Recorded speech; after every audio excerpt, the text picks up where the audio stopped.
A few moments later. Hiran Chattopadhyay তিনি আজকে মন্তব্য করেছেন, চ্যালেঞ্জ রাখলাম अबे तेरी औकात है मुझसे যে আপনি আগের বারে এদের 2024 আমি আটকে দেখাবো। যদি ঘাড়ে মাথা থাকে তো চ্যালেঞ্জ রাখুন, আপনি আমাকে আটকে দেখাবেন, সবাই ভোট দেবে এবারে। A few moments. অধিকারী দেব যিনি জয়ের ব্যাপারে 100% আশাবাদী ছিলেন প্রথম থেকে, অন্যদিকে হিরণ তার নানা মন্তব্য বারবার সামনে এসেছে, কিন্তু হিরণ হেরে গিয়েছেন। পরাজিত হিরণময় চট্টোপাধ্যায়। দেব জয়ের পর স্বাভাবিকভাবেই উঠে আরে পুরো থাপ করে পড়েছে, একদম ধাপাস করে।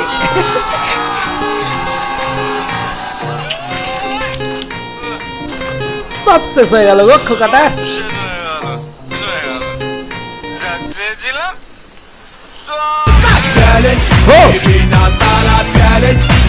কারণ গুরু আছে যেখানে আর কোনো পাত্তা হবে না কেউ।